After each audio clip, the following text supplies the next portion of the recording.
Hi, my name is Lyric, and today we're going to be starting a new series. Okay, so we're going to be reacting to the entirety of Chris Chan: A Comprehensive History. If you don't know who Chris Chan is, you're in for a wild ride. He is the most documented man in history. This series is, so far, 66 parts long, and each episode is 40 minutes, and it's just describing this guy's entire life.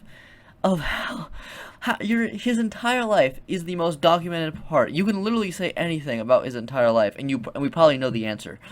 I know parts of the story. I'm educated on the general big things that everyone knows, like Sonic Chu. I know how the story ends. I know that he's autistic. I'm actually autistic as well. Obviously not nearly on the level as him, but I have some connection there. I know about a little bit about Liquid Chris, the whole boyfriend-free girl love quest thing. But that's really about it. I know the general strokes. I know that he becomes like translator. She becomes like I don't know. I don't know what to call him. I don't know what to call him. But right now, I don't know the details. Okay, I just know the broad strokes, things that you'll probably know if you just take one look at the wiki, right? So we're gonna look into a very detailed look, 66 parts, each part 40 minutes long, and we're gonna try to get some insight here, see if we see any foreshadowing, and just describe how stuff like this happens, and how they ended up getting it to this point. So if you do like this video, obviously make sure to watch the original, but also make sure to subscribe and if you really like this video, I want you to pretend that you are Chris Chan and the like button is a boyfriend-free gal. Alright, let's begin, man. Chris Chan: A Comprehensive History, Part 1. Gotta have the disclaimer in there. Alright, let's go. Hello, ladies and gentlemen, girls and boys, and dudes of all teenagers, as well as the gals. My name is Christian Chandler. I am here, and y'all are there. We are. This is true. Chris Chan.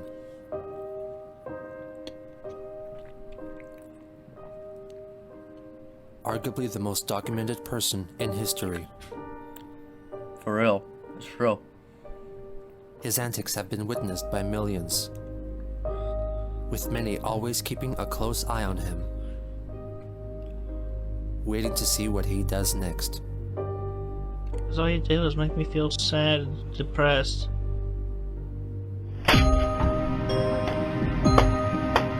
He should love his mother. She misses him. This is gonna be a long series, guys. We're ready for a ride. Live on the internet. What do you want? Hey, Mom. Hello. That's I love the women. not a good sign of thing to come. Outside. Do not hate. Hate is not so good. Is he on the news? Do not. News tonight. Pulls from University of Virginia. I've never seen this girl before on the news before. What the hell? Hate. Christine Chandler attended event. Hate is not so good. Hate is not so good. It's true.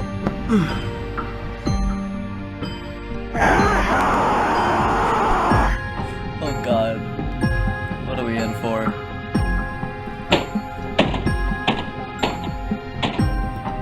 I want everything about my house off the internet! Oh Don't call anybody. What? no. This is like a trailer, I think. What are you gonna do about it? Yeah, A whatever. trailer things to come. Oh no.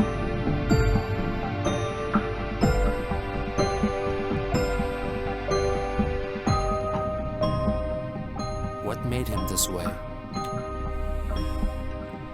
What is the attraction? What keeps us fascinated? Little Chris. This is the story of Chris Chan.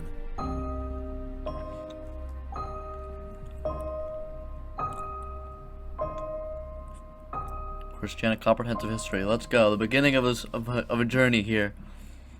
Let's go, man. Part 1.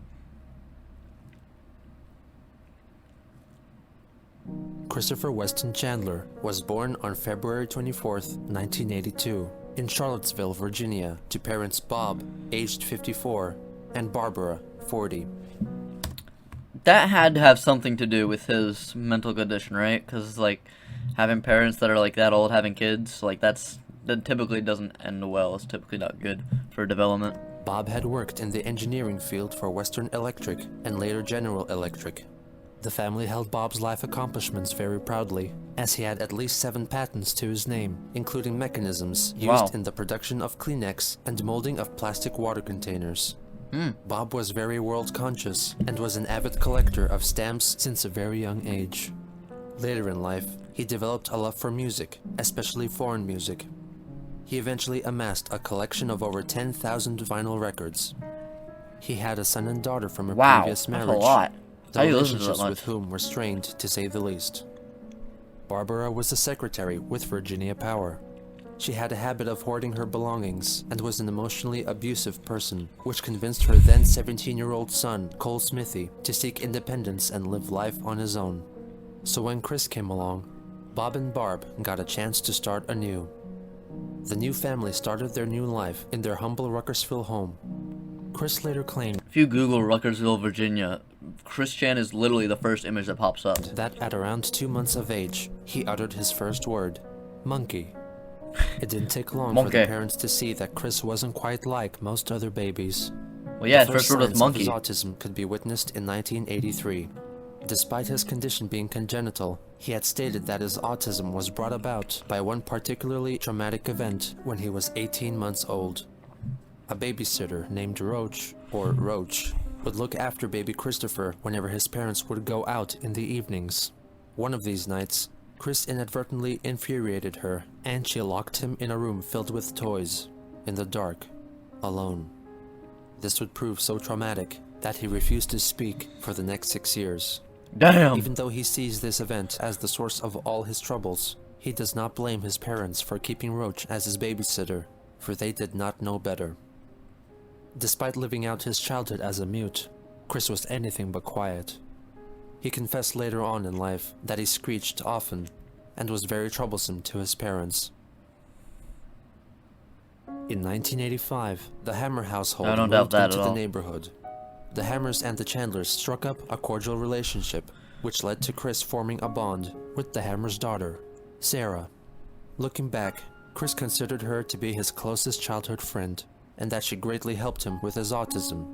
However, from what is known of their relationship, it is also likely that she took advantage of Chris's innocence and trust, and may be seen more as a bully than a friend. Oh no. For example, she once told him that Casper the Friendly Ghost was hiding under her house. Naturally, I think that's like foreshadowing of everything that is to come here with what happens when he gets on the internet and stuff. Chris crawled into the Hammer's crawl space to find him, only to find spiderwebs, bugs, and dirt instead. Sarah locked him in. After about half an hour, her dad came to his rescue. On another occasion, she told Chris that if he were to eat the upper thing of a honeysuckle, it would taste like honey. This is a reference to the berries of a honeysuckle, which can be slightly harmful if ingested in large doses. Fortunately, their parents told them of the dangers of doing so before Christopher could fulfill Sarah's wish. At the age of 5, Chris began studying at Greene County Primary School together with Sarah. It is not known how he was treated here or how he got along with the other kids. In addition to taking regular classes at the primary school, he received language training at James Madison University. In 1987, in a lengthy letter addressed to Chris, dated December 26th, Bob offered his outlook on life and presented some life advice for his son. There are many sides to a mountain and many ways to climb it. If you get stopped, back off, regroup, and try another way. If you are still not successful, maybe it is not meant to be. If it is meant to be, having it on the back burner simmering for a while is not bad. It will pop up again, and the way to attain it will be there. Everything in its time. Your mother and I have done our best for you, and in return, we expect at least that from you, for yourself. This letter, I think, really shows that he cared a lot about Chris compared to, like, mother, he said was abusive. Bob seems like, so far, from what we've seen so far, I don't know, maybe something bad happens in the future, but for right now, he seems like a very good parent. And your compared to and a very good person with everything he's done and everything, compared to the mother. children. He also expressed wishes for his son to inherit and hold dearly his vast collection of music, movies, stamps, and art prints. He reminisced about the straight razor which he inherited from his grandfather, which he carelessly broke while using it as a screwdriver. Bob still held on to that broken razor his entire life because his grandfather wanted him to have it. Bob hoped that Chris would share his father's sentiment. I hope that you will not carelessly misuse, waste, or destroy the value of the many things I have collected for you. First, learn all about them, how to use them and enjoy them, their value, and how you can thoughtlessly waste their value. Then enjoy them as I have. For example, my very good stamp collection, or all the recorded popular music on cassette tape, VCR tapes, and records. My books on popular music, movies, entertainers, musical theater, ship models, my daylilies, gazebo, and dreams. This letter offers an insight into Bob's character, as he feared that all he had accomplished over the course of his life may be lost. In 1989, during a weekly trip to the toy store with his mother, Chris picked up a GoBot up on display and slowly started to read out the text on the package, ending his 6 years of silence. Hey. Later that same year, Bob and Chris converted the shed in their backyard into a workshop, christening it the Dreaming Studio. Bob had hoped that he and his son would build things together there. He even commemorated This is really the wholesome space so far. with a plaque, Dreaming Studio of Mr. C and Little C, where dreams do come true. However, when asked about it, Chris could not recall what, if anything, had been built there. It was instead mostly used by Barbara for storage. For Christmas of that year, he got a Nintendo Game Boy. Hey. This was also the year that the family got Patty Chandler, a Beagle Spitz mix, Patty. which they picked up as a Do y'all give your pets last names? Do you give your pets your last name? I've never heard anyone do that before. pup from their aunt I kind of Corinne. respect it though. Chris grew very attached to the dog, displaying a fondness and arguably a love rarely shown for anything or anyone else in his life. In 1990, Bob co-hosted a jazz marathon on WTJU radio. During the program, he displayed his keen knowledge on 20s and 30s jazz music. Okay, now we go on to performance number 2, which is Tight Like That. This is November the 9th, 1928, with Chicago personnel, the Tampa Red's Hokum Jug Band. There's a great group of Chicago musicians featuring kazoo, guitar, and jug by Hudson Whitaker. Tampa Red's guitar, Thomas A. Dorsey is on the piano and the washboard. Frankie Halfpipe Jackson vocals interact to make this a great session. Listen for some very good kazoo and jugs, and notice how Halfpipe Jackson laughs like scat singing. Very unusual.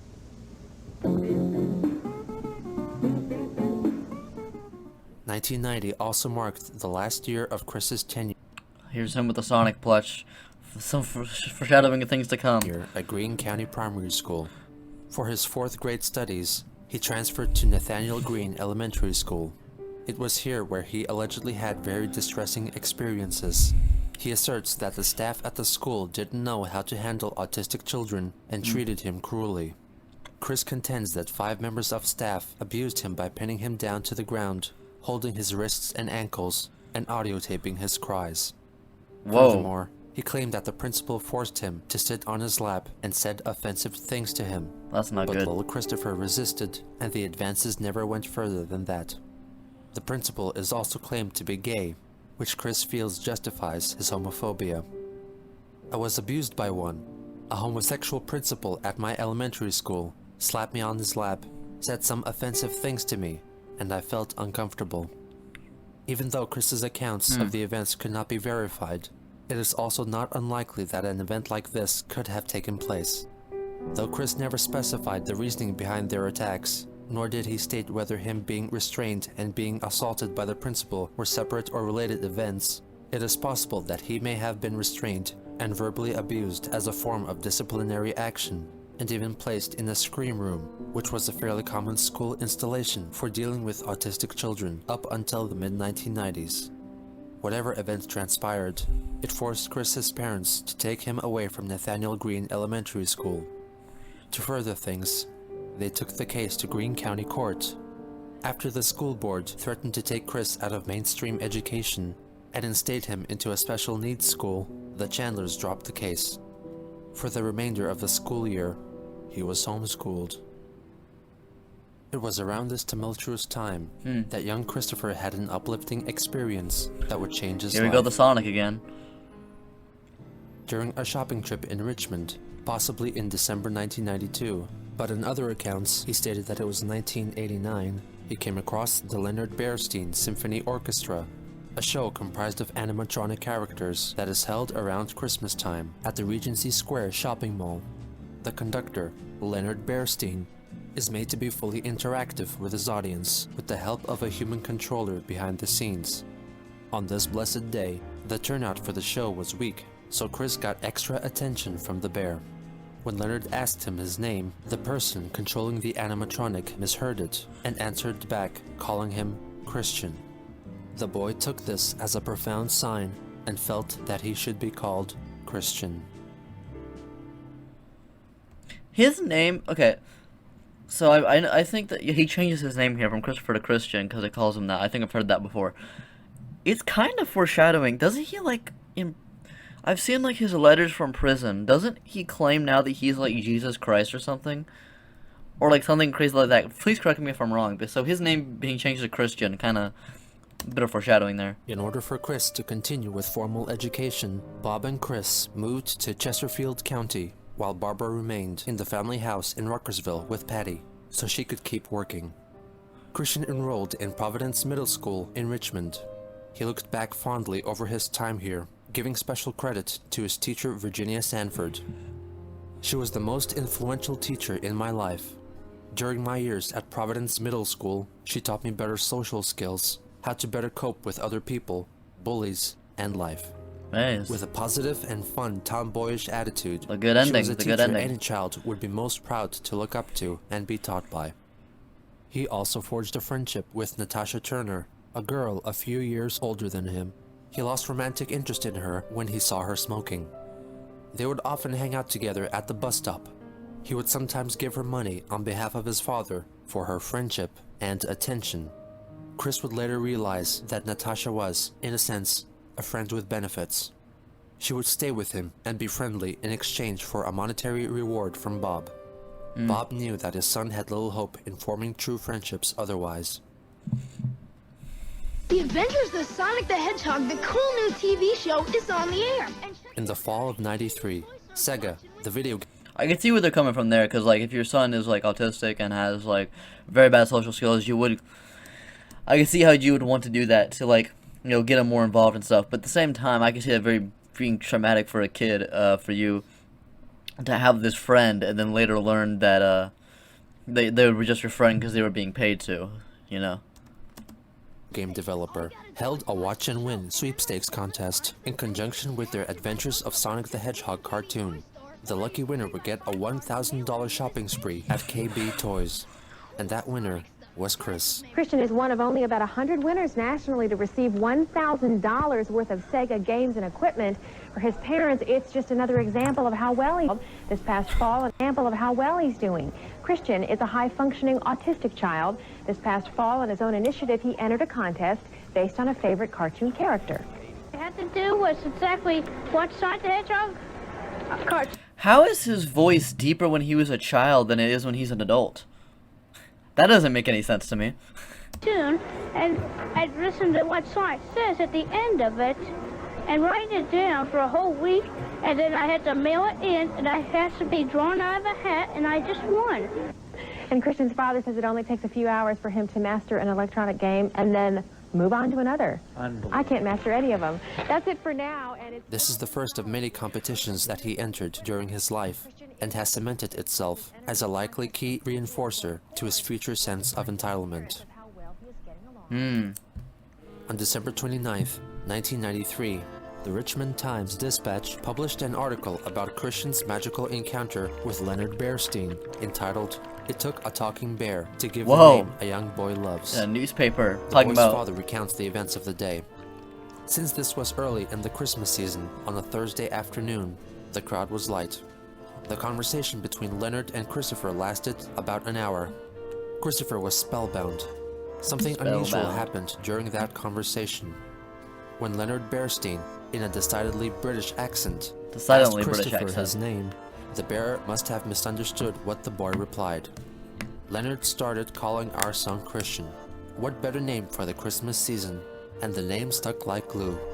From that time on, for the past year, his name has been Christian. I think him just having his name changed just because he wanted to have his name changed because of a bear also probably helped with the entitlement there. Also, of course, getting all that money and buying all that stuff from a contest probably helped with the entitlement. Christian Chandler. Christian is very emphatic about that. Bob also offered up some insight into the family's situation. Christopher is a high-functioning autistic child. While intellectually, his age level is 12 or 13, socially, he is around age 7 or 8. He has some behavior problems with his peers and relates better with children a few years younger than him. The Greene County school system was not equipped to teach an autistic child, Mr. Chandler said. The Chesterfield County school system has accepted him with open arms. The article also mentions that Bob had originally wanted to name his son Christian, but had chickened out. It is unclear what scared him off from naming his child Christian. In any case, the following year, the boy had his name legally changed to Christian Weston Chandler. Christian Weston Chandler, man. In the spring of '96, Barbara CWC. retired from her secretarial position at Virginia Power and moved in with Bob and... Talking about CWC, you know the quickie, the CWC wiki? I've only looked at that a few times just to get a general overlook of what he's done. It's been down for like a week. It's because the servers are so bad, because it's like controlled by one guy. It's like one guy has like it's not like a company. It's just a guy who owns the website. So that's why the servers are so bad, because whenever he releases an episode of this series, so many people go to the wiki and it crashes because crashes the servers because it's just one guy controlling it. and Chris, reuniting the boy with Patty the dog. Let's In go. late spring, Chris graduated from Providence Middle School. As a parting gift, Mrs. Sanford wrote a personal, touching, and prophetic letter to Chris. Well, it's been 3 years now at Providence, and it's all over. Where has the time gone to? The most important parting words I can leave you with, I'm glad he's reading it. I can't read cursive for shit, bro. well, are to always remember this. You show people where your weak points are located. Then they will know how to push your button. If you never show them, they will never know. She seems I ho- like one of like the only people, cause she seems like she's like the only person so far in the story that's really having a big positive influence on him so far.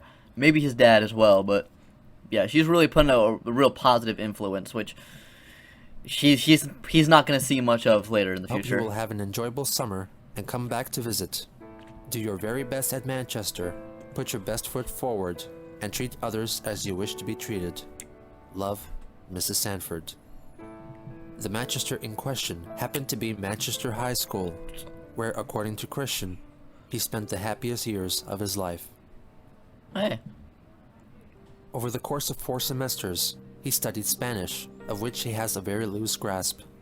For class assignments, he adopted a Spanish name, Ricardo, Hey. a common practice for students in Ricardo order to better W. get Chandler. into character and the culture of the language. However, Christian got too into character and often used Ricardo in class assignments outside of Spanish and even considers it as part of his real name. hey, When riding on the school bus, he used to sit right in front of the bus door so he could always get off the fastest. good strategy. However, during his freshman year, he got into an altercation with another boy who wanted to be off the bus first. Boy, if you don't He let me off punched the bus. Christian in the face, knocking his glasses off. Oh my god. In order to resolve the issue, Chris was forced to take the special ed bus to school from then on, which deeply affected him. I know they're not punishing my guy. I can't. Wait, stop, Papa. Okay, I cannot call him my guy. I can definitely not call Chris Chan my guy. At this point in the story, though, he's not done anything bad. He is my guy at this point in the story. He's a perfectly good person at this point in the story. My guy just wanted to get off the bus first, bro. If you don't just let me get off the bus, bro, bro, what is the difference time between us two getting off the bus? What, 5 seconds? You can't let me go in front of you for 5 seconds, bro? What's wrong with you, bro? You're gonna punch me in the face and then send me to the special ed bus? What are you on about, my guy? What's wrong with you, man? He always felt very uncomfortable associating with others whom he called slow in the minds. Oh, I ended up with this really worse off mentally challenged person who could hardly ever speak other than That boy bopped me on the back of the head for his own laughs. The special ed teacher who rode on the bus talked with his brother about it, and he kept him from bopping me. But having to put up with his nonsensical slur talk was still just as cringy and horrifying. Ugh. Among his other activities, All right, then. he served as a water boy and allegedly a manager for the school basketball team, the Manchester See, this is related to NBA. This does involve a large part of my channel, alright? Lancers, along with Joseph Herring, one of Christian's only male friends. Chris had always gravitated towards girls, and at Manchester, this was no exception. He had a sizable group of female friends, which he dubbed gal pals. Among the first that he Gal met pals. was Molly Quarles, a cheerleader at the time whom he met as a freshman. He fondly remembered them being paired up during a matchup event for Valentine's Day. Laura Beth Dorazio was another cheerleader Chris met and fell for, but after he confessed that he had a crush on her, she told him that she would like them to remain just as friends. Tiffany Gowan was said to be a real good girl to Chris, and he has described her as a bit of a tomboy and a peppermint patty to his Charlie Brown. Kelly Andes was his biggest crush and says they were high She's school pretty. sweethearts, even though they were never in an actual relationship together. Sarah Bevel was in the same chemistry class along with Kelly and Chris. Sarah had a boyfriend at the time, and Chris watched them interact, hoping to experience that kind of relationship one day. It was fun to just watch them flirt with each other. I could have learned from that, but my autism and normal social phobias held me back then.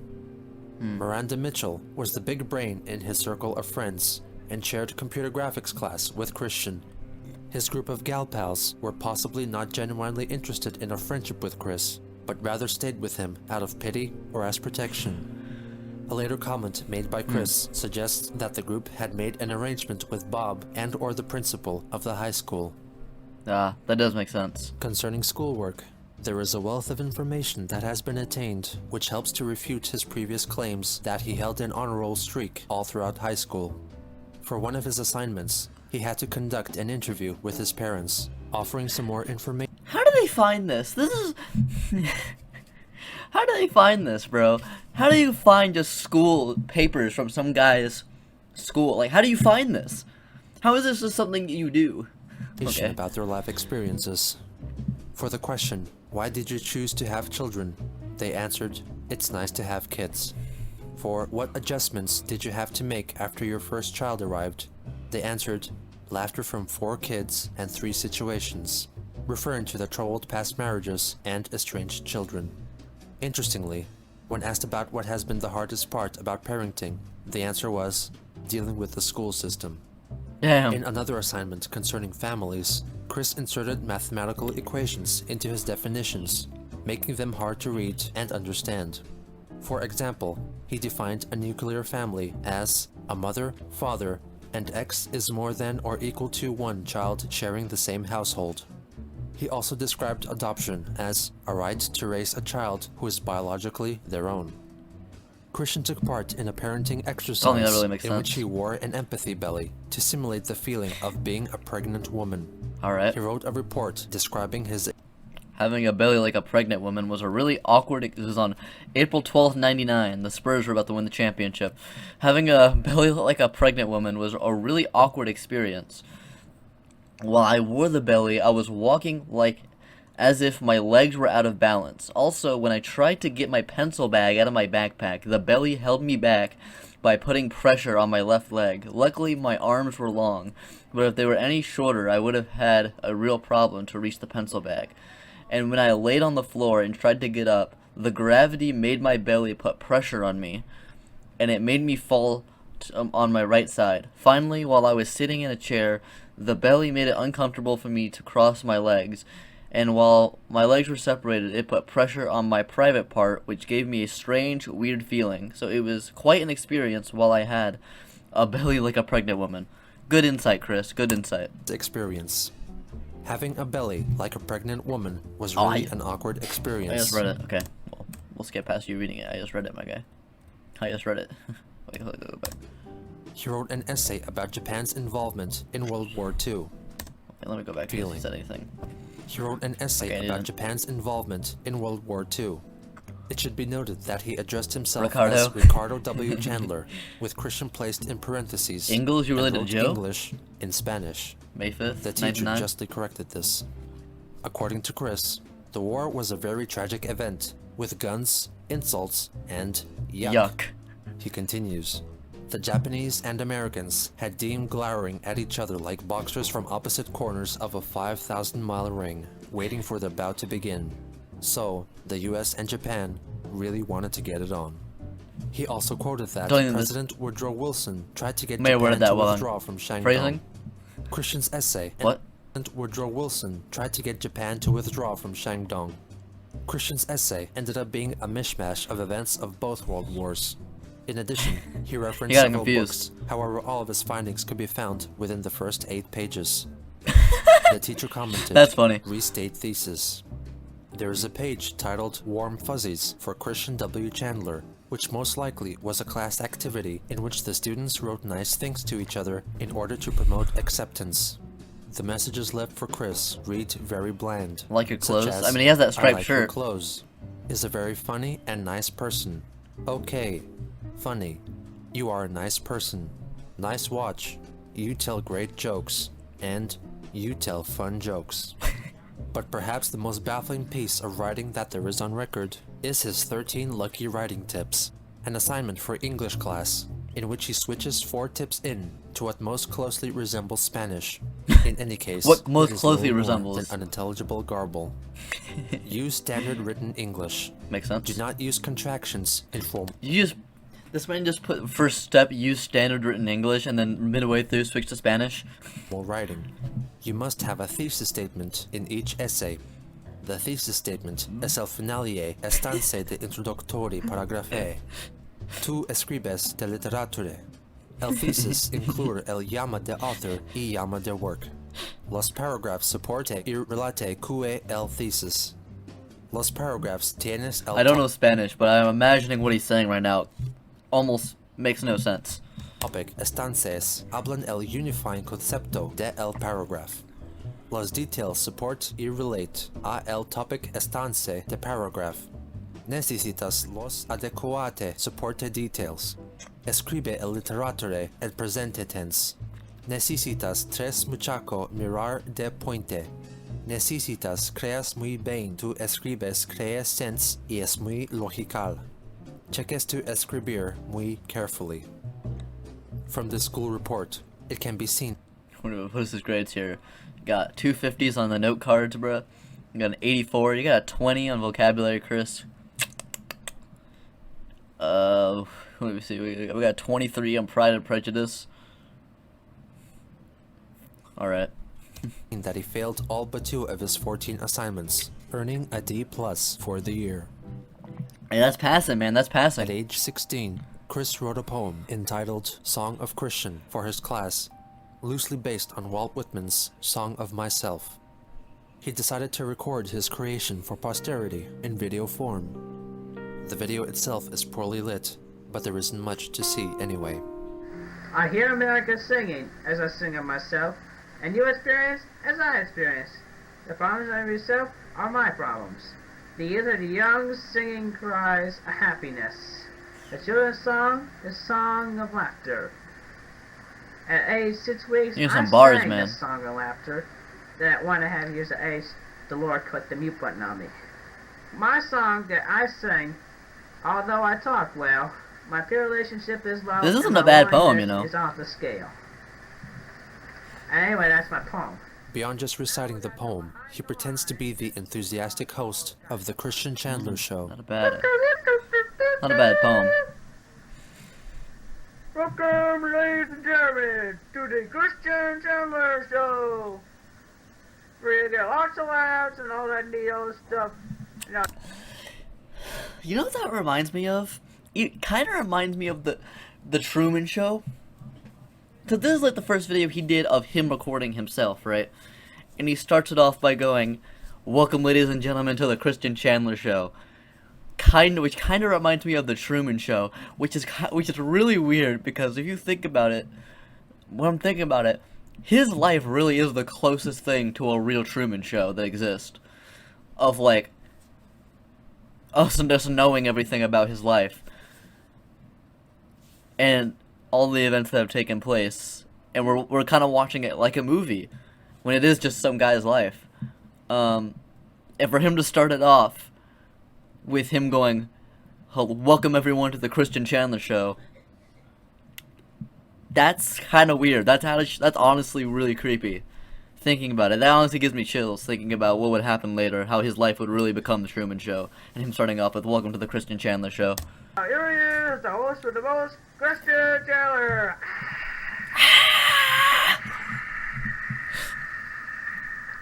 We got you, Chris. We got you. Good evening, friends, and welcome to the Christian Chandler Show. I am your host, Christian Chandler. He then rambles on about his fascination with the Sonic the Hedgehog universe and talks about Bionic the Hedgehog, his first Sonic-related creation, which he came up with during basketball practice. And then I have Sonic Nice. Swing that helps. Of course, Tails that flies, Knuckles he punches and climbs, You and do? Bionic, well, you heard rumors about Bionic. Have Who's I? that Sonic's brother I made it myself, who's that very good basketball player and mechanic. Why is he a mechanic? I can tell you the background story on him. He proceeds to rant about receiving an F in English class. I see about that. That's about time I sign off. But before I go, there's just one thing to say to the teacher. An F in English class? You have got to be kidding me. An I F? mean an F. I do not even know when was the last time I got an F. I mean, who knows? It could have been back in old Green County. That stupid place. That Green County primary. Actually, it was a nice school, but then it came to Faneuil Green Elementary. That's why I got the F. Anyway, then many years rolled by. Then you came along and gave me an F. I mean, I started off with an A, and you just lowered it. I'm getting sick and tired of this lower thing. What do you have against the handicapped children anyway? I mean, I know my handicap is autism, and I'm not afraid to admit it. And you, Mrs. Bird, I think that F is very disrespectful. I mean, I am very emotional about it. Very emotional, I can tell, sir. How dare you? It's time I sign off. Well, this has been the Christian Chandler Show. Around the same time, he made a series of stop-motion videos of races set in his Lego-made town called Quickville, based on his own initials. They were made with a Game Boy camera, which produced grainy, low-resolution grayscale photos, or alternatively, low-quality stop-motion video. The awkward frame rate makes it difficult to discern what is actually going on, but it is important to note that all the racers are named either after pop. He seems like he was born too early, right? Like, because he's doing like vlogs, kinda. He was doing like vlogs, like making like a Lego stop motion videos with the technology he had at the time, like the 90s, when no one else was really doing that. Like, no one was recording themselves making vlogs. No one was, making a homemade stop motion Lego videos. And that's a pretty common thing to do now, He really seems like he was like ahead of his time. Like, he seems like he was born a generation too early. Pop culture characters that Christian idolized or people he knew in real life. This is the earliest account of Chris using people to play out his fantasies. The biggest trend. Wait, what did he say? Christian idolized or people he knew in real life. This is the earliest account of Chris using people to play out his fantasies. Alright. Biggest trend in kids' toy history. It's multi-billion dollar. Pokemon! Throughout the late 1990s, the Pokemon franchise was spreading across North America, with Chris keeping a keen eye on it.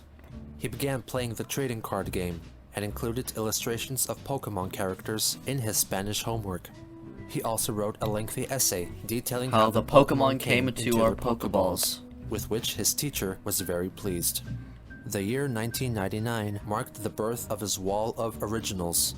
This was a designated portion of the wall which displayed Pokemon trading cards that Chris made himself. Nice. It featured original Pokemon, such as a female Pikachu. Chikachu. Tail ring. Flip a coin. If heads, prevents all effective attack, including damage done to Chikachu. Boyfriends. Does 10 damage plus 10 more for each Pikachu in play. Known as female Pikachu. Alright. Pikachu, called Chikachu, and Plotistic, a plant which is autistic. That's genius. An autistic plant? That's a genius idea. Flip a coin if heads, the defending Pokemon is paralyzed. Great. Let me click camera real quick. Let's fix it. Alright, Vine Whip, cool. Chris himself also appeared. Dark Christian.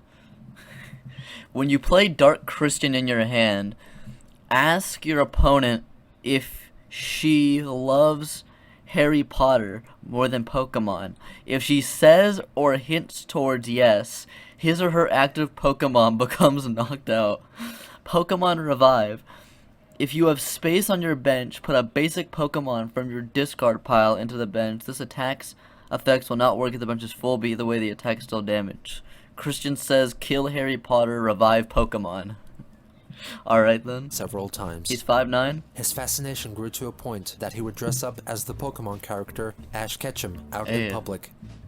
Around mid-1999, Christian launched his first website, a simple Pokemon-themed effort humbly called Quick's Pokesite, cementing the moniker Quick.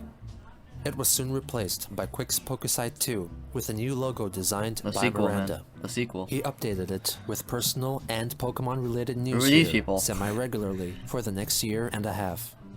This year also marked Christian's first visit to The Game Place, a game and hobby store which allowed returning customers to play video games, board games, or trading card games. It quickly became his weekly haunt. Nice. The Pokemon craze was captured on film for Richmond's NBC affiliate's WWBT News. The report featured excited young kids playing the game and trying to explain the phenomenon. How do you play the game? I can't explain it, it's too long. Their bewildered parents standing witness. I'm watching and I still have no clue.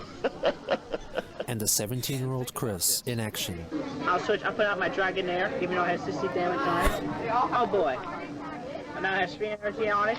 Slam attack. So if you had the time to tell me.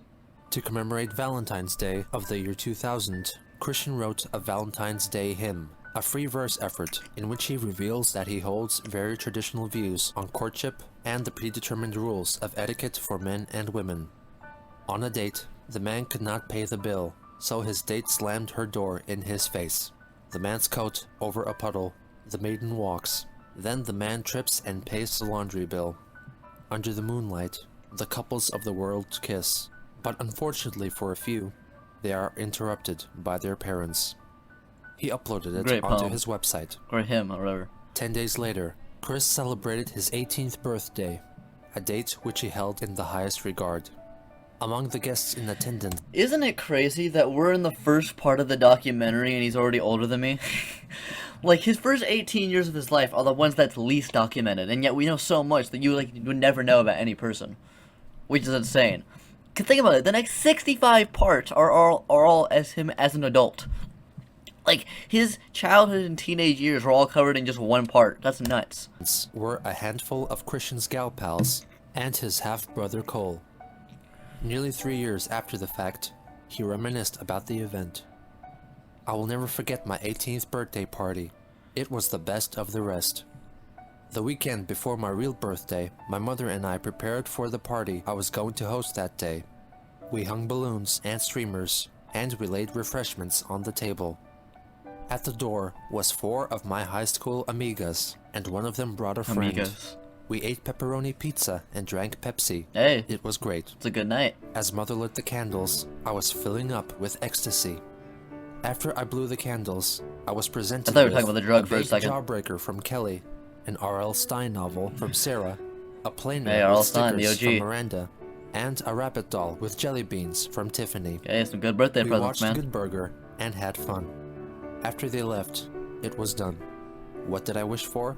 I'm not telling. Hey. Even though he seemed pleased that his gal pals came to celebrate, he was never pictured together with them. Probably a boyfriend for you, gal. Alone. That's probably what he wished for. He's also photographed wearing a pair of jeans with a suspicious stain on his crotch. Hey, don't point that out, man. Some have speculated that it is dried semen, but it is unlikely. Hey, don't. About a month later, Don't do Chris him like was that, man. tasked with designing a CD jewel case for his graphic design class. On the fateful day on March 17th, 2000, I wanted to feature on my favorite hit CD cover lifelong hero Sonic the Hedgehog and cute newer character Pikachu, but copyrighted characters were prohibited from the project. So, in my mind, I pondered and pondered when it hit me visually. Sonic and Pikachu combined. In a way to escape copyright, he Here it combined comes, Sonic man. the Hedgehog and Pikachu to create Sonichu, the electric hedgehog Pokemon, which Christian... The beginning of the end comes here. Oh no. Is it bad that I look at the teacher not allowing copyrighted characters in the project? Like, it has the same energy as Hitler not being accepted in the art school. Like, it gives off the same energy, which is not good at all. considers to be one of his greatest life accomplishments.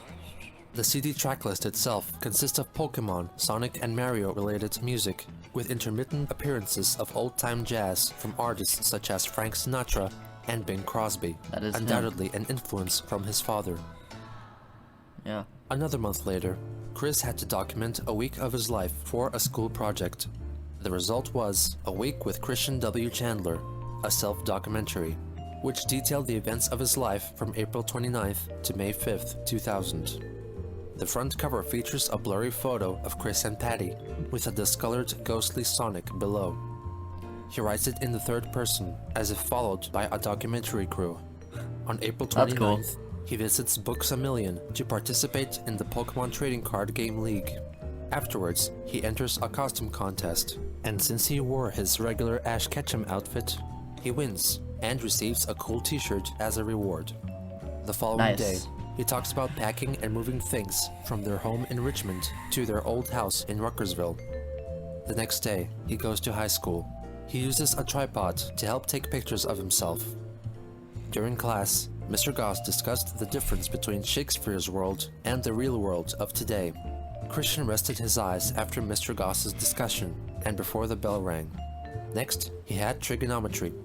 I'd hate to be Christian when his nerves kicked into action after waking up from a notey snooze cruise, but I was. Snooze cruise. Next was computer graphics. It was great for him today, because he got to print his own CD cover. Next was Spanish 2. He took a quiz today, but I think he feels confident in his work. Nice. And finally, after a hard, odd day, he rides home on a bus, but unfortunately, it had a few slow in the minds on it. Great. The following day, he repeats the routine of snoozing through class, and that on even days, he eats lunch with Tiffany and Sarah. For the following day, he describes his daily activities at home, which mostly consist of playing video games and managing his website. Nice. The next day, he talks about working in computer graphics class and making a Mother of the Year award for Barbara, which he plans to give to her. Oh on wait, that Mother's aged Day. badly. For the final day's Oh, report, that aged badly. Chris states that it was a difficult Friday. One of his duties included taking part in a senior group photo. After the long wait for the pictures to be taken, being crowded like a sardine surrounded by immature teenage boys, and having the hot, hot sun shining down on him and everyone else, he went back to the shady entrance. After the photo shoot, Chris was picked up by his dad.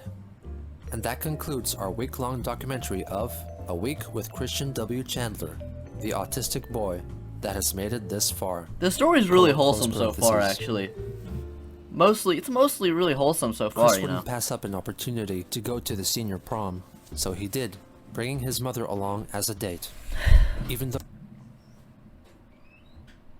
Like, do I even need to explain the foreshadowing there? Do I even need to explain it? I'm in the video, aren't I? But do I need to explain the foreshadowing? He brought his mom to prom as a date. Yikes. Though Christian had labeled the set of photos as the senior prom, it is possible that it was some other social gathering, due to the fact that the event is held during the daytime. Looking back on the prom, he claimed that he was naive about dating, unlike the other students. Out of pity, or out of genuine compassion, Tiffany asked Christian to dance. Hey. I hesitated at first, but she grabbed my hand and pulled me onto the dance floor. We danced for what felt like hours. It was the most pleasant experience of that night. See, this is a really and I wholesome thank story her so for far. dancing with me then. He felt that her willingness to dance with him meant that she was attracted to him, and stated that if they were to meet again, they would start a relationship. Graduation. The end of high school. The end of his interactions with his gal pals. Most importantly, it was the day Christian had to be recognized for his achievements. But unfortunately, this wasn't the case. I only got recognized for my grades with a star pin, yet they had more fancier awards for more important qualities. I should have been highly recognized for my artistic talents I showed in my many art classes for the award ceremonies before graduation day. I felt crestfallen greatly from not getting recognized for any of my talents. I excelled in math too, for the love of God.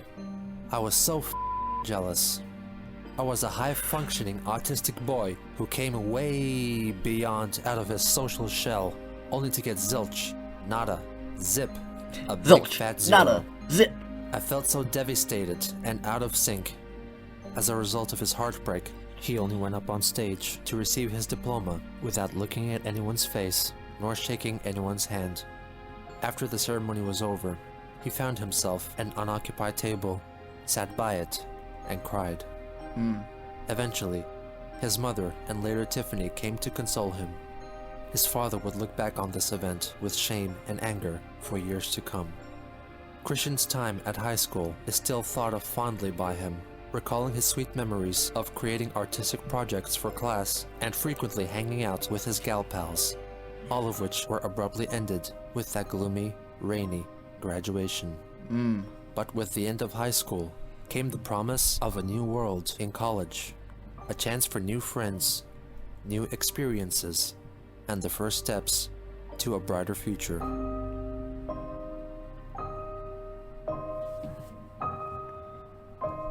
That's the end of part 1. End of part 1. Alright, so it's crazy. We just went through his entire childhood and teenage years in part 1. The next 65 parts are just his adult life. That's actually insane. He's already lived more life than me in part 1. That just shows how documented his adult life is. That even with how documented his childhood and teenage life was, which is still really documented, it only took up 1 part. So that just explains how much we're going to go through in the next 65. If you want to keep this series, make sure to like and subscribe.